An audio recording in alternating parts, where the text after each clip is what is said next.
Good morning, good afternoon, good evening, and welcome to a morning ramble about Kobe Bryant and the sixth stage of grief. And the idea came to me, I was watching the All-Star game, and all the tributes that were being done for Kobe Bryant, and they've been happening since he died, and it was interesting. If you don't know about the 5 stages of grief, it's a model developed by a woman named Elizabeth Kubler-Ross. And essentially, the stages are denial, anger, bargaining, depression, and acceptance. Or as in the movie All That Jazz, they did a takeoff on a Lenny Bruce routine where it was, they said it was like a law firm, Denial, anger, bargaining, depression, and acceptance. Can I help you? And it's actually, in my experience, pretty good model. In the sense that most people, I certainly know when my dad died, I was writing about that last week, I went through all those stages, and it was interesting because Kobe Bryant, obviously, maybe not obviously, but not somebody I knew. I do live in LA, but I grew up a Celtics fan, so even from a basketball point of view, not a natural fit. But I hadn't realized how much a part of my life he's been.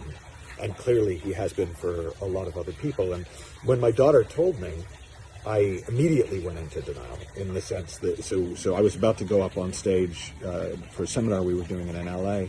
And she said, oh, hey, Kobe Bryant died. And I know she didn't think it would be a big deal to me. And an athlete died. And we didn't yet know about all the other people, his daughter and the other families who died. And I was like, oh, it's going to be a hoax. It's going to be a hoax. It's, watch this space, because it was like 9 minutes after it had apparently happened.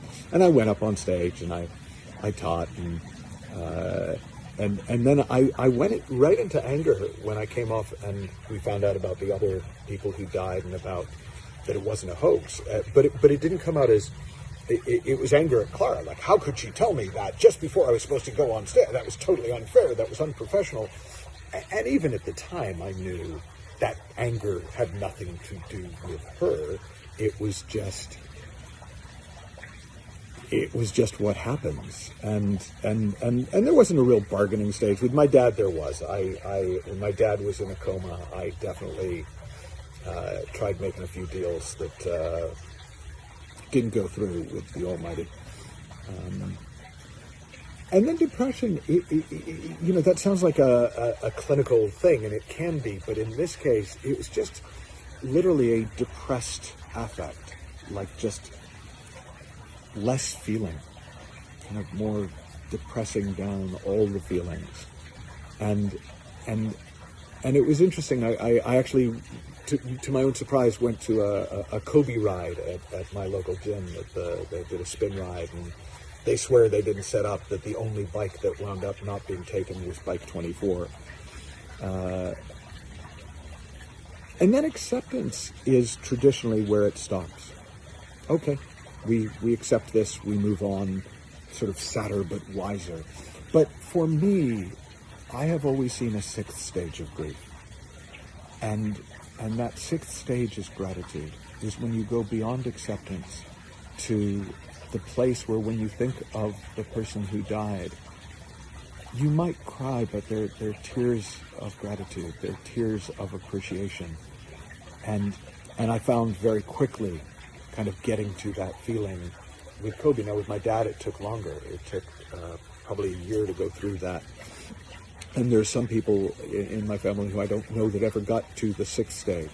They've gotten to acceptance, but it's a kind of a scabbing over acceptance, not an acceptance that leads to gratitude. My first experience of this, the first time I ever noticed it and wrote about it, was I met a couple who'd lost a baby, and I was talking with them, and they'd lost I think he was 1 year old when he died, and they talked about him with so much love, and there were tears, but they weren't upset enough for me. And it was odd, because I was thinking, what business is of it of mine? But I was really judging them and trying not to. And then I talked with them, and they talked about how they had so much more love in their lives for having had that baby for a year. And I've talked with people who've miscarried. I've talked with people who've stillborn. I've talked with people who've lost babies and grown-up children at every stage of life. And often, they've gotten to that place where they are so appreciative of the time they've had. They're so appreciative of what that has done in their life. And for me, I call it the 6th stage of grief because you don't have to heal from that one. There's nowhere you need to get to. You can live in that deeper love and appreciation and gratitude forever, and it just seems to get deeper. So whether you're mourning Kobe Bryant, whether you're mourning his family, whether you're mourning the other families who died in the crash, whether you don't really care about people you don't know, but boy, there are people in your world that you've been grieving. There's no timetable. There's no right way to do it. But for me, I definitely found it very helpful to know that it doesn't just have to stop at acceptance, that you can get to a place, and often will get to a place, of deep gratitude, deep love, and deep appreciation. And if you're going through anything like that now, I just hope that gives you some hope. And if you've got any stories about it you'd like to share, please do share them in the comments below. I'll talk to you guys soon.